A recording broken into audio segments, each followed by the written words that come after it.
When Insta360 first reached out to me to review their new phone gimbal, I have to admit that I was skeptical. There are tons of phone gimbals out there, and I really wasn't sure how theirs would be any different. Well, color me impressed, because like every other Insta360 product that I've used, their phone gimbal is truly unique, and it's become my go-to phone stabilizer during a time when I was convinced that I no longer needed one. Now, right off the bat, you can see that this gimbal doesn't really look like a gimbal at all, and I love that about the design. It's a very unique take from the see-through handle and the super clean and minimal design, and the lack of moving parts. I really appreciate that this is a gimbal that can be folded in half for compact storage. Now, with that said, this gimbal is small, but not pocket-sized, unless you have really big pockets. So you still need to have a case or a bag for it. Now, the included Insta360 bag is unique. It's clear, so you can see exactly what's inside, and super lightweight. However, I do question the long-term durability of the plastic. Now, unfolding the gimbal is super easy and intuitive. When it unfolds, the gimbal automatically powers on, which honestly I'm not a huge fan of. I wish there was a way to toggle this auto startup off. However, if you already have your phone attached, then I can see how the auto startup is nice to have to get up and going very quickly. Now, speaking of the phone attachment, that's another feature that I love.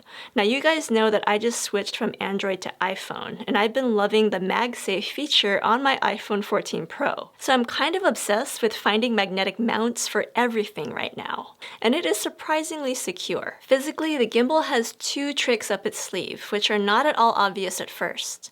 There's a built-in mini tripod in the handle, which is so cool because pretty much every other gimbal out there that I've tried at least does not have this feature. They actually make you attach a mini tripod to the bottom to carry it around, so I don't really like that. I love that this gimbal has one built in. The built-in tripod is so clever and needed because honestly, you do need that tripod to set the gimbal down to do time lapses or just let it sit securely. The gimbal also has a built-in extendable center column, making it usable for selfies, vlogging, or just positioning the rig a little bit higher to get a taller POV. Well, I'm here at the Seattle Kraken Community Iceplex because if you guys didn't know, Seattle actually does have a hockey team. It's brand new, and apparently it's actually doing pretty well. So this is the Iceplex here in Northgate, right off of the light rail line, and we are also testing out the new Insta360 Flow gimbal for the first time and using the iPhone 14 Pro with it. Now, these two features alone make the Flow a game changer of a gimbal,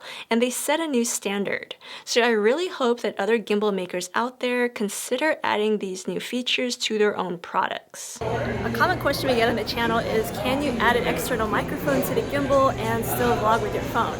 So in this case, you definitely can. Right now I'm actually vlogging without an external microphone, just using internal microphones on the iPhone 14 Pro, but I'm going to go ahead and plug in the Rode Video Micro, or the Rode Video Mic Go 2, and we're going to hear the difference once I do that. And this is what it sounds like with the external microphone plugged in. It's actually on the bottom of the gimbal, so it's not exactly the best placement, but this is just one of many ways that you could add an external microphone, and this is what it sounds like with that sound quality. Alright, so as you saw, adding the external microphone to this gimbal was not exactly the best in terms of ergonomics nor sound quality. But if we want the absolute best sound quality out of this whole scenario using an external microphone, your best bet is to use a wireless mic, such as the DJI mic, which is the one that I'm using right now. It actually fits really well on the bottom of the iPhone 14 Pro, so it's super ergonomic, fits extremely well, and as you can probably hear, the sound quality is also really stellar. So if you want to use an external mic, I definitely recommend using this setup for the best ergonomics and sound quality.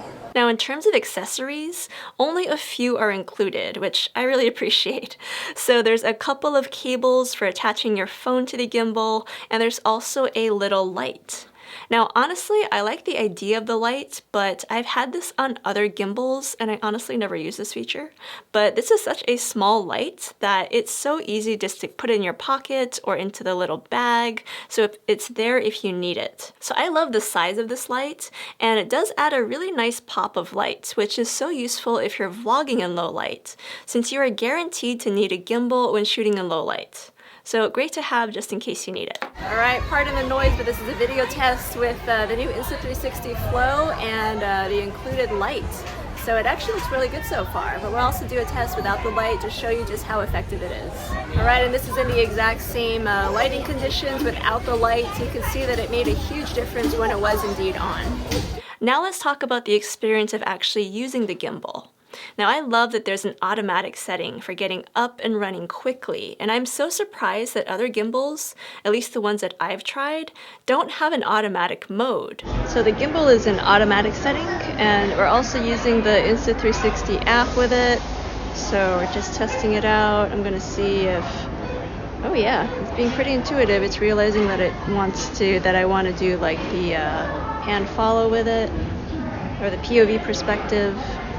The rest of the modes are also great, as expected, but I do wish it was a little bit more intuitive on how to cycle through the modes.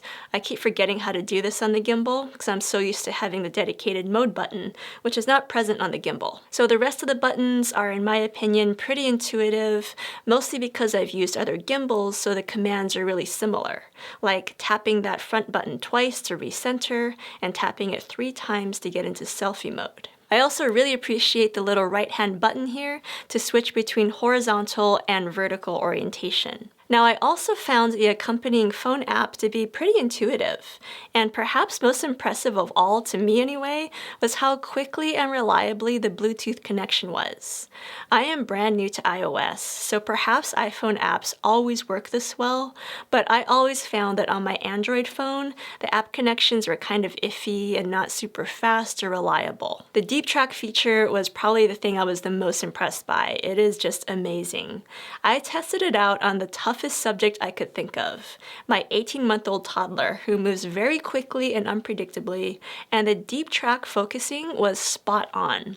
And that is very impressive, and one of the main reasons to keep using a gimbal. Now, to be super transparent, I think that many people know that gimbals exist to stabilize video footage, and there's going to be a fair amount of those people who quickly dismiss a phone gimbal and say it's not needed anymore because built-in stabilization on phones is really good. The new active stabilization mode on the iPhone 14, as an example, is mind-blowing, and that's an indicator of where phones are going to continue to go. They're going to continue enhancing that stabilization. But one thing that phones won't be able to do is something like Deep Track, which can follow the subject around. So emphasizing this feature is really important. And another thing I loved about the Insta360 app and the gimbal was the motion time-lapse.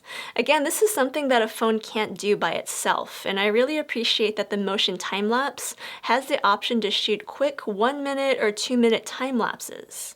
Because as much as I love time lapses, I don't love the idea of having to wait 5, 10, or even more minutes for a time lapse to be shot. So being able to shoot shorter ones means that I'm more likely to use the feature. Anyway, my first impressions of this gimbal are extremely positive. I am pleasantly surprised not only by the build quality and the design, but also the thoughtful physical features such as the built-in selfie stick and the tripod, and the little mini light. I also like the inclusion of the auto mode and the short time-lapse options, and of course the Deep Track autofocus feature, which again was my most important takeaway from using this gimbal. So I think that even though there's some really stiff competition in the smartphone world, that the Flow has thoughtfully reimagined the phone gimbal, and it stands a chance to be a market leader, as long as people can be convinced that they need a phone gimbal in the first place.